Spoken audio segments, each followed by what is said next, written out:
드디어 오늘은 명의신탁입니다.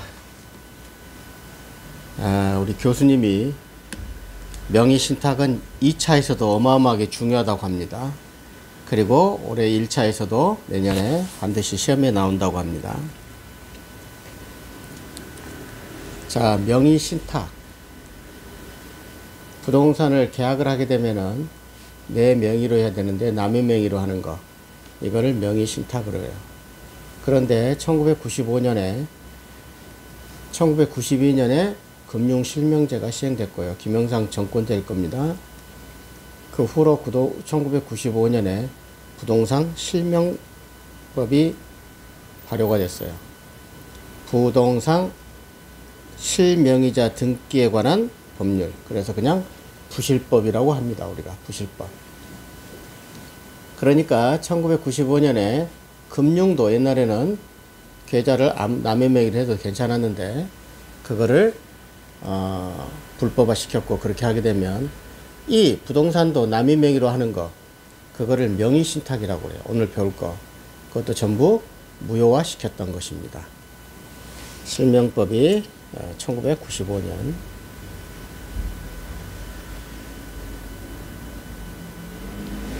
자, 그래서 오늘 배울 거는 두 가지는 아닌데 1999년 이전과 이후로 나눠지는 거예요. 그 이전에는 거의 유효였죠, 명의신탁이. 그러니까 그때하고 95년 후에 부실법이 제정된 이유를 알아보는 겁니다. 그러니까 시험은 어디서 나오겠어요?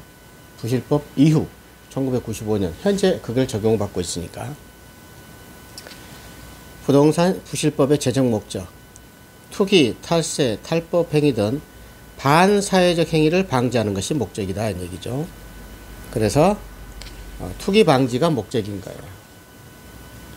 그래서 여기 판례만 하나만 보겠습니다. 짧게.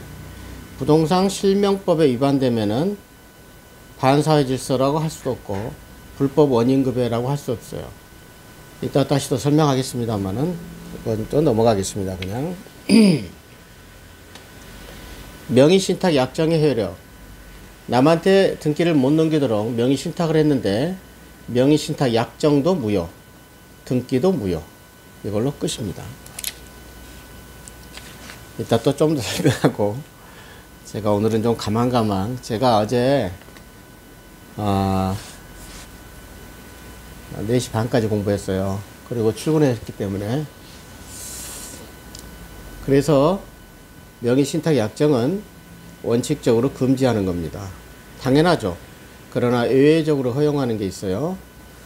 여기에 나와 있는 거는, 그러니까 우리가 알 거는, 크게 첫째 알 거는 종중, 부부간에 등기 넘기는 거, 그때는 합법이다 얘기예요. 유효단 얘기입니다. 왜 그런 거 하니, 종중은 우리가 하는 얘기로 계속 관습적으로 종중 명의로 어떻게 100% 할 수가 없는 그런 관습 때문에 그렇고, 부부간에는 아시죠? 와이프한테 명의를 남겨놓든 남편한테 명의를 하게 되든 그는 결국은 똑같은 소유자의 이런 얘기고, 양도담보, 가등기담보, 이것도 전부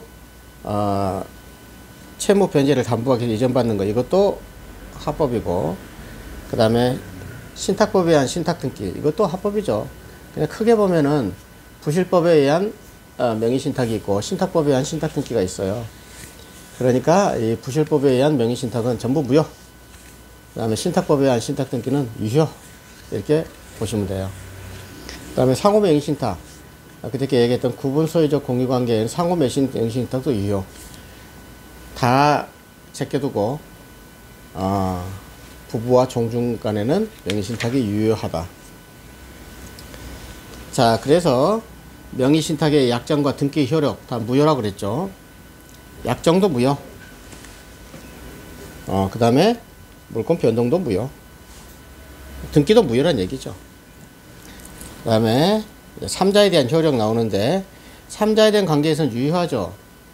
특히 나중에 얘기했지만 삼자가 선일 때, 모를 때는 그것도 100% 유효죠.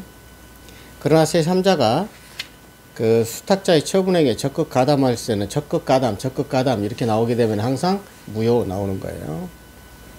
여기서의 제3자란 명의 수탁자가 물권자임을 기초로 그와의 사이에 직접적 새로운 이해관계를 맺은 자. 그러니까 명의 신탁을 하게 되면은 대내적으로든 대외적으로든 그걸 따지기 이전에 지금 등기가 누구한테 넘겨놨다는 얘기예요? 수탁자.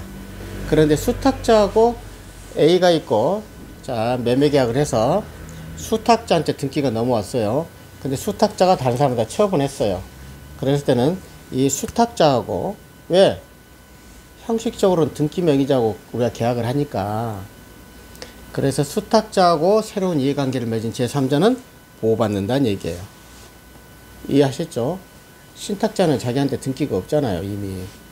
명의 신탁이라는 건 대전제는 뭐예요? 수탁자한테 등기를 넘기는 것. 그 다음에 명의 신탁 약정도 무효고 등기도 무효라는 것. 이해가죠? 약정 무효, 등기 무효. 그런데 그러니까 수탁자한테 이미 넘어갔으면은 외부적으로는 누구 명의예요, 지금? 수탁자.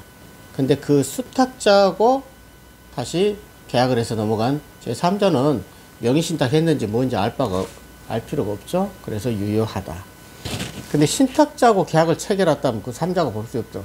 근데 이건 좀 정신 빠진 사람이죠. 등기 권리자하고 계약을 해야 되는 건데.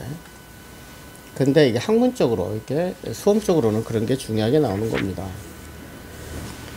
자, 그 다음에 이제 여기서부터는 좀 잘 들어야 될 거예요. 제가 이것 때문에 어제 밤새 정리하느라고 오래 걸렸어요. 그때 얘기했잖아요. 제가, 우리 선생님들이 설명은 다 하겠으나, 제가 이해를 못한 부분이 꽤 많으니까. 그 다음에 명의신탁 유형입니다, 이제. 시험 자체는 여기서 다 나오죠. 그러니까 크게 보면 이렇게 본다고 그랬죠. 제가 부실법이 시행된 이후에, 부실법이 시행되기 전에는 판례에서만 그렇게 했었고 법이 없었으니까. 이해 가셨나요? 그래서 부실법 이후의 것만 우리가 시험을 많이 보는 거고, 이따가 판례에서 나왔던 거. 그러니까 법률이 없었으니까 판례를 했을 거 아니에요. 근데 저는 이걸 이해를 못했어요. 이걸 정확히 설명을 좀 안 해주시니까.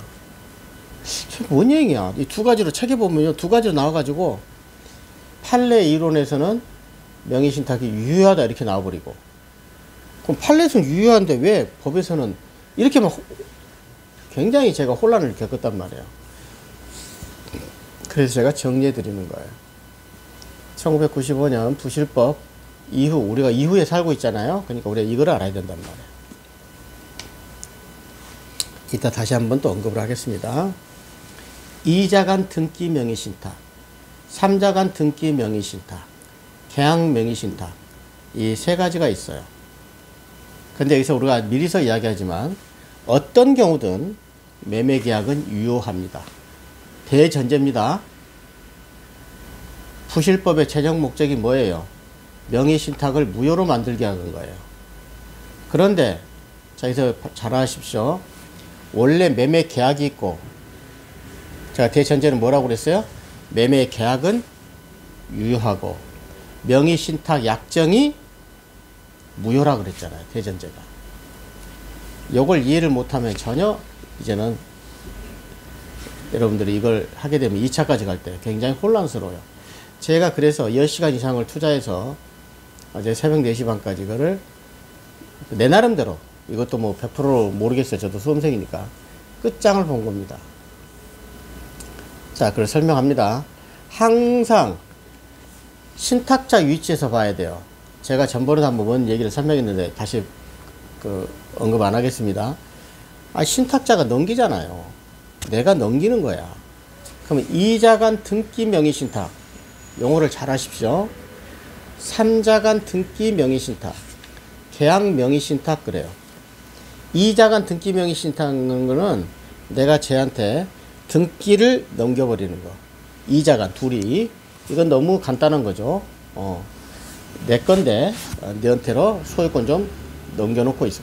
이런 경우는 실생활에서 굉장히 많죠. 실제 명의신탁은 너무 많이 이루어지고 있어요. 그러니까 시험에 백발백중 나온다고 이야기해요. 그러니까 알겠죠? 그러게 돼도 간단히 말해서 아까 그랬잖아요. 그런데 이거를 외워가지고 제가 그 전에 시험 볼 때는 이 개념을 몰랐어요. 진짜 몰랐어요. 그래서 이번에는 제가 민법에다가 심혈을 좀 기울이는 거예요. 자, 간단히 말하면은 우리가 매매 계약을 할 때 내가 너한테 이렇게 계약서를 쓰잖아요. 간단히 말해서 매매 계약은 구두 계약도 계약이라고 그랬잖아요.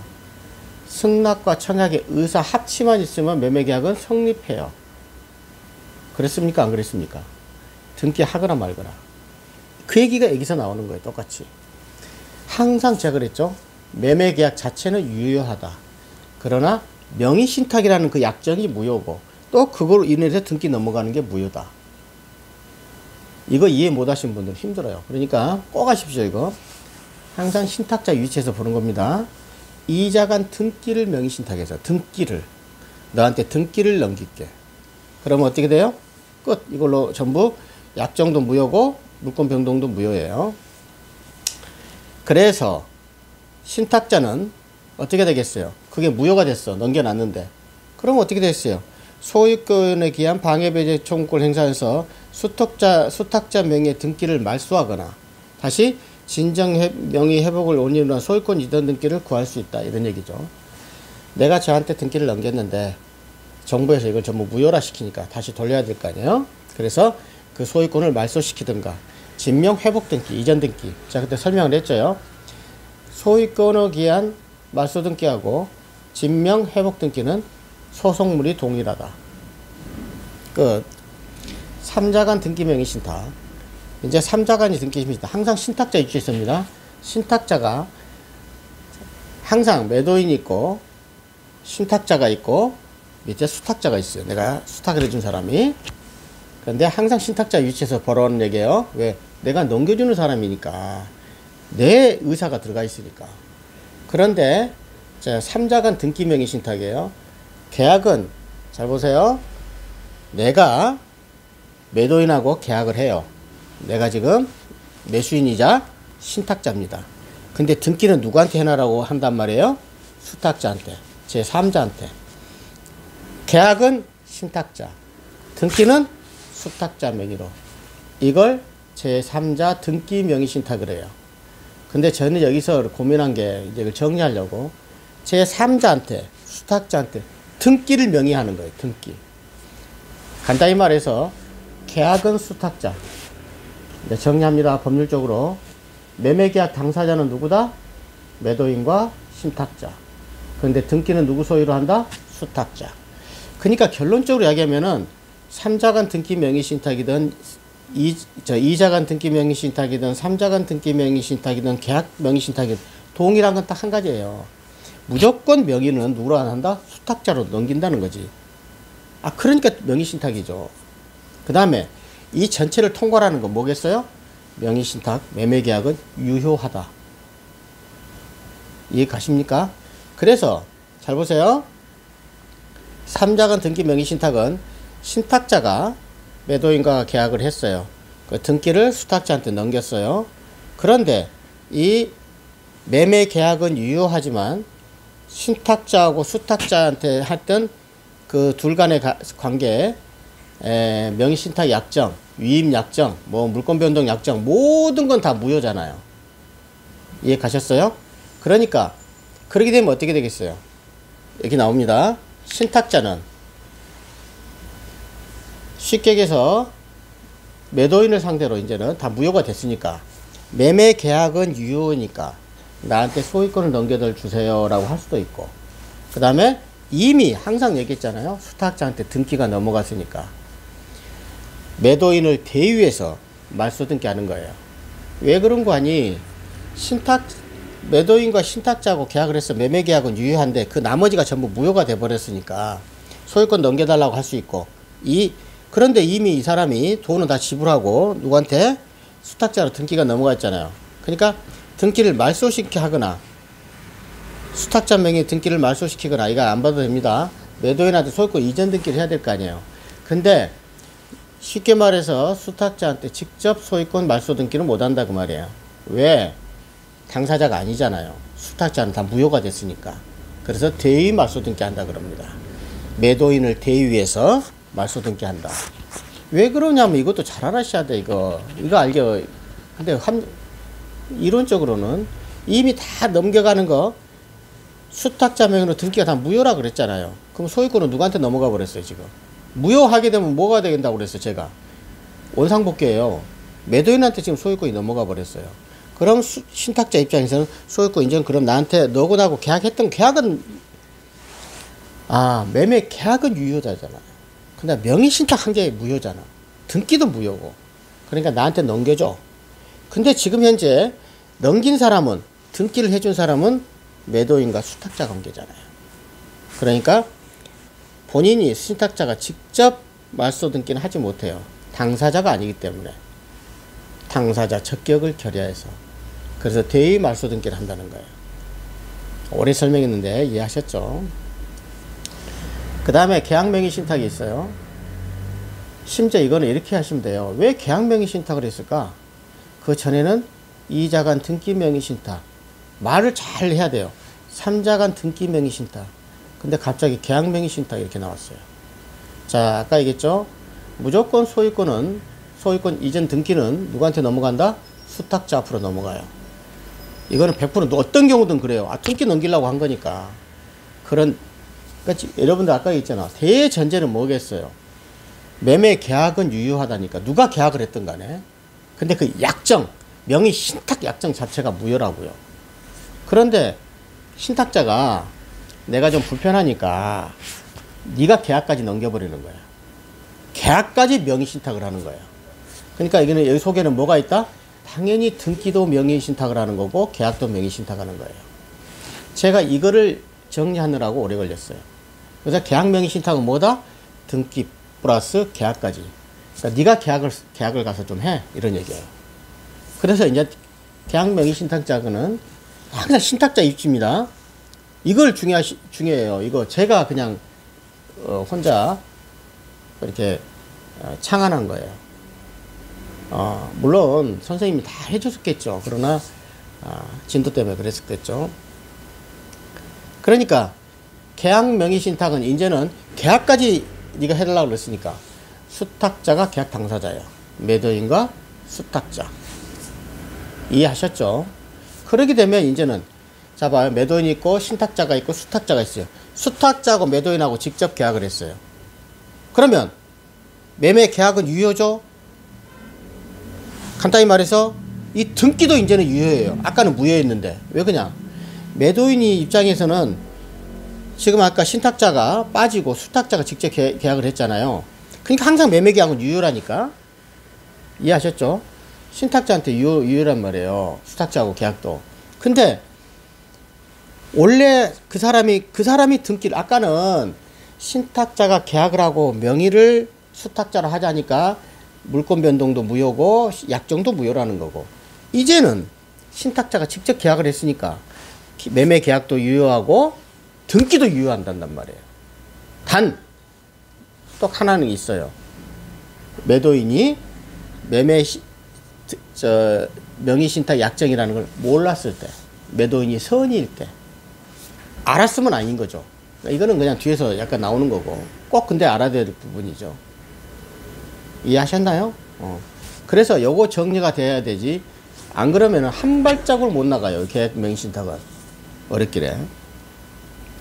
때문에. 다시 한번 이야기합니다. 계약 명의 신탁은 당연히 등기는 넘어가고 무조건 수탁자한테 넘어간다니까. 어떤 경우든. 그 대전제라고 그랬죠. 그런데 수탁자가 계약까지 위임받았어요. 그러니까 거기 나오잖아요. 위임약정과 명의 신탁약정과 뭐 처분되면 반환약정, 모든 게 다 무효예요. 알겠어요? 이 약정 자체가. 간단히 말하면 어떤 경우든 대전제가 그랬잖아요. 부실법을 만든 이유가 뭐예요?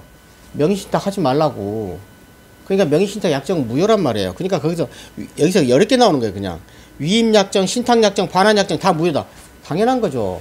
그러니까 알다시피 매도인과 수탁자고 했으니까 매매계약도 유효고 등기도 유효 다 유효.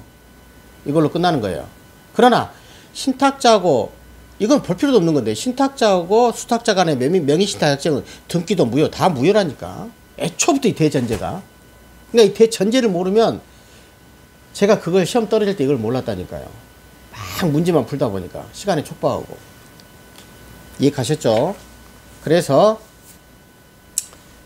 이제 매도인이 선일 때 등기는 확정적으로 유효하고 신탁자는 부당이득 반환 청구를 할 수밖에 없다. 간단히 말해서 이런 거죠. 매도인과 수탁자와 관계는 모든 게 다 유효하잖아요. 왜? 명의 신탁 약정만 다 약정도 무효, 등기도 무효니까. 그럼 어떻게 된단 말이에요? 수탁자가 확정적으로 등기를 가져가 버렸잖아요. 이제는 이해하셨나요? 이거 이해 못하면은 이제는 뭐 더 이상 할 수 없죠. 공부가 좀 안 된 거죠. 그러니까 그러면 신탁자 입장을 보라 그랬잖아요. 항상 신탁자는 어떻게 되겠어요? 내가 저거 다 돈 주고 내가 저한테 가서 등기도 네가 가져가라, 계약도 네가 해라가 그렇게 위임을 해가지고 계약을 했는데 그럼 어떻게 되겠어요? 만약에 그래서 위험한 거 하지 말라는 거야 원래는. 그럼 수탁자가 자기한테 등기가 넘어왔어요. 계약도 내가 했어요. 안 돌려줘? 그럴 거 아니에요. 그래요, 안 그래요? 그래서 신탁자 입장에선 부당이득 반환 청구를 할 수 있다는 얘기예요. 돈 내놔. 내가 매매자금 준 건 내놔 이런 말이에요. 그게 부당이득 반환 청구권이 발생한다. 이해하셨죠? 그래서 부동산 실명법 시행 전에는 몸물 반환, 부동산을 반환해 줘야 되고 시행 후니까 우리는 가액 반환이야. 돈 반환하는 거예요. 그러니까 결론적으로는 뭘 반환한다? 돈 내놔 이런 얘기죠. 매도인이 아기 때는 이야기할 것도 없어요. 전부. 그 다음에 그 어마어마한 판례 또 나옵니다. 그러니까 이 개념이 딱 쓰면은 그 판례 다 풀린다 그랬죠. 당사자 결정 이렇게 하는 거고 뭐 후에 이루어지고 엄청난 그 나옵니다. 지금까지가 부실법이 해당되는 거고 이제 부실법이 적용이 안 되는 거. 그러니까 1995년 이전에는 판례로 했을 거 아니야. 판례 이론이라고 이렇게 나오는데 이게 도대체 뭔가 그랬어요. 근데 제가 이야기해 보니까 종래 이론을 말하는 거예요. 부실법에 적용을 받지 않는 거. 그러니까 1995년 부실법 이전에 그거는 명의신탁 유효했겠죠. 왜? 명의신탁을 막으려고 95년에 부실법을 만들었으니까. 성립법권. 약정은 뭐겠어요? 무슨 약정이든 합의만 있으면 끝난 거죠. 이것도 유효했단 말이에요. 명의신탁의 대상은 토지 건물이었고, 명의신탁 등기는 수탁자 명의로 항상 등기가 가는 거고. 그래서 이런 판례 이론은 이제는 큰 의미가 없어요. 그래서 저는 도대체 이게 뭔가를 이렇게 밤새 내가 고민했다는 거죠. 명의신탁 법률관계, 그러니까 부실법 이용되기 전에는 대내관계에서는 신탁자 소유죠. 계획관계에서 수탁자 소유다. 근데 이제는 부실법 이용되고 나서는 전부 다 무효해져. 명의신탁 약정도 무효, 등기도 무효. 투기 방지. 딱 끝.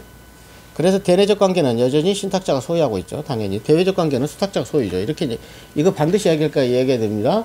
부실법 시행이 이전의 거 얘기됩니다. 안 될 때. 근데 이거는 그러니까 별 중요한. 그래서 판례가 나옵니다. 명의신탁과 부동산을 명의신탁자가 매도하는 경우에 명의신탁자는 신탁자죠. 부실법, 부동산 실명법 이전이니까 사실상 처분할 수 있거나 법률상 처분할 수 있는 권한이다. 그렇다 했잖아요. 신탁자 거로 인정을 하는 건단 말이에요. 근데 이제 부실법 이후에는 신탁자 거로 인정을 안 하는 거죠.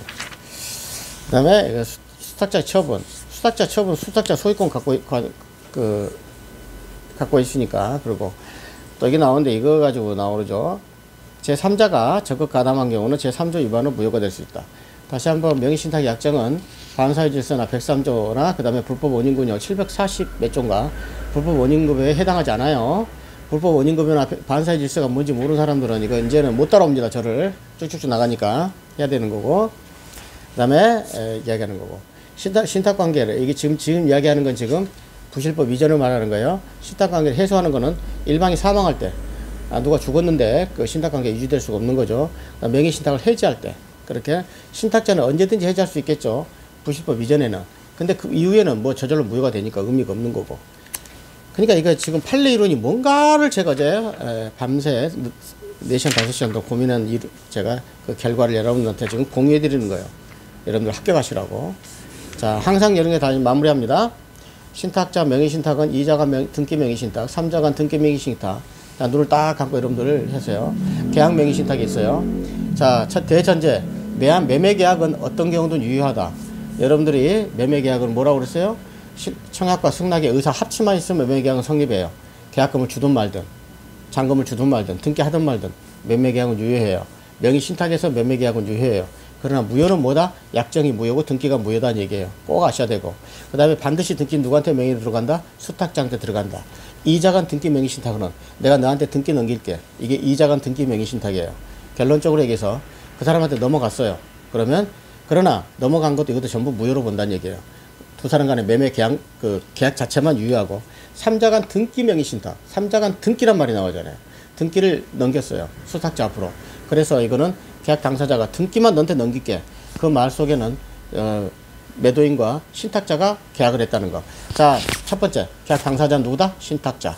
자, 계약 명의신탁은 계약 명의신탁이라고 그랬잖아요. 지금까지 2자간 등기. 여러분들 법률 공부할 때 여러분들 항상 제가 얘기했잖아요. 그 주제 속에 제목 속에 다 답이 들어있어요. 2자간 등기를 명의한 거고 3자간 등기를 명의신탁하는 거고 여기는 갑자기 등기란 말이 없이 계약 명의신탁이라고 나와 있잖아요. 시험은 이게 제일 많이 나오는 거예요. 그러니까 결론은 신탁자 입장에서 항상 뭐라는 거예요. 내가 넘기니까 넘기는 사람 입장에서 그러면 신탁자가 계약까지 넘겨버리는 거예요. 뭐하고? 등기 플러스 계약까지. 그러니까 계약 당사자가 누가 변한다는 거예요. 계약 명의신탁은 수탁자가 계약 명의신탁이 된다는 거예요. 이게 굉장히 중요해요. 이것만 풀리면 다 끝나는 거예요. 그래서 신탁자하고 이제 수탁자는 계약 당사자가 아니죠. 그래서 수탁자하고 매도인하고 직접 계약을 하는 거예요. 그러니까 이때 매매계약도 유효하고 등기도 유효하게 되는 거예요. 그러니까 완전히 수탁자는 자기가 소유권을 취득하게 되는 거죠. 근데 신탁자는 자기가 위임을 했잖아요. 네가 가서 너한테 등기도 넘어가고 네가 직접 계약도 해줘. 계약을 명의신탁했단 말이에요. 이렇게 했는데 신탁자 입장에서는 닥쳤던 개가 되는 거죠. 수탁자가 다 소유권을 넘어갔으니까. 그래서 명의신탁 하지 말라고 법에서 규정하는 거예요. 결론적으로 얘기하면은 그럴 때는 어떻게 하겠느냐 이 얘기예요. 신탁자 입장에서는. 이미 소유권은 부동산 등기는 다 넘어가 버렸어. 그래서 그러면 나한테 매수자금 대금 그거하고 취득비용까지 내가 너한테 다 대줬잖아. 그거 나한테 반환해줘라는 부당이득 반환 청구권이 발생한다. 제가 이거를 10시간 넘게 제가 어저께 4시 반까지 이거를 제가 정리한 사람이에요. 근데 이거를 가지고 여러분들한테 공유해 주니까 이래도 이해를 못하면 여기 2차까지 시험에 백발백중 나오는 시험입니다. 꼭 여러분들도 같이 합격합시다. 감사합니다.